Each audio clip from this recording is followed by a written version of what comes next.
પુષ્કળ બધા લોક કરેલા છે, બરાબર. કારણ કે કહેવાય ને સાદી ભાષામાં જે માનતાઓ માની હોય એના માટેનો આ સૌથી જૂનો બ્રિજ છે, જેને નેપોલિયન બ્રિજ પણ કહેવામાં આવે છે, રાઈટ. અમે પેરિસની સીન નદીની અંદર અત્યારે અમે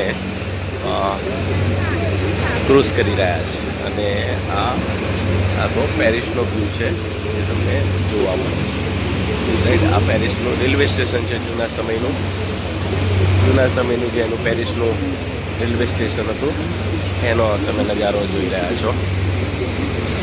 બહુ જ મોટું ને હિસ્ટોરિકલ એવું રેલવે સ્ટેશન હતું.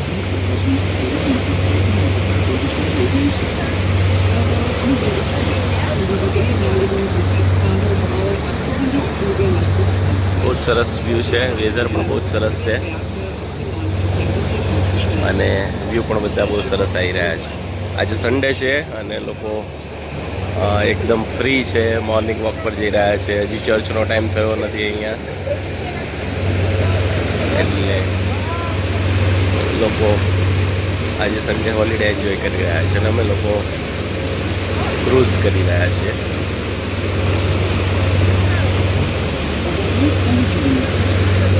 સીન ક્રૂઝ એ પણ એક જીવનનો લાવો છે, અને સરસ એ લાવો અમને આજે મળ્યો છે. યસ, આ એલેક્ઝાન્ડર બ્રિજ કહેવામાં આવે છે. બહુ જૂનો એવો આ બ્રિજ છે, જૂના સમયનો એ બ્રિજ છે, અને આ એલેક્ઝાન્ડર પેલેસ ત્યારના સમયનો.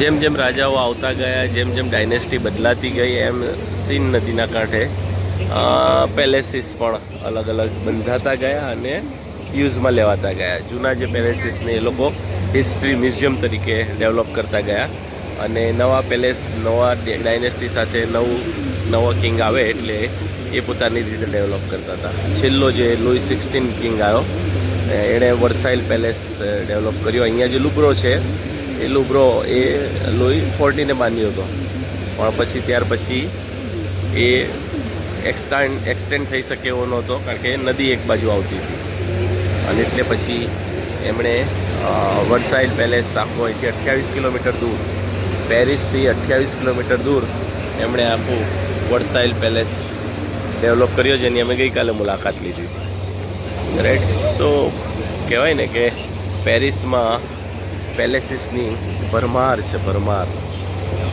જેમ જેમ ડાયનેસ્ટી બદલાતી ગઈ એમને એમ અલગ અલગ કિંગ્સ આવતા ગયા, અને પોતાની રિચનેસ, રોયલનેસને બરકરાર રાખવા માટે, કન્ટિન્યુ રાખવા માટે એ લોકો પેલેસીસ ડેવલપ કરતા ગયા, right. So today is 21st July 2019. Myself, Siris Christie, Zida Tours from St. Rivers in St. Cruise. God bless you all. Bye bye.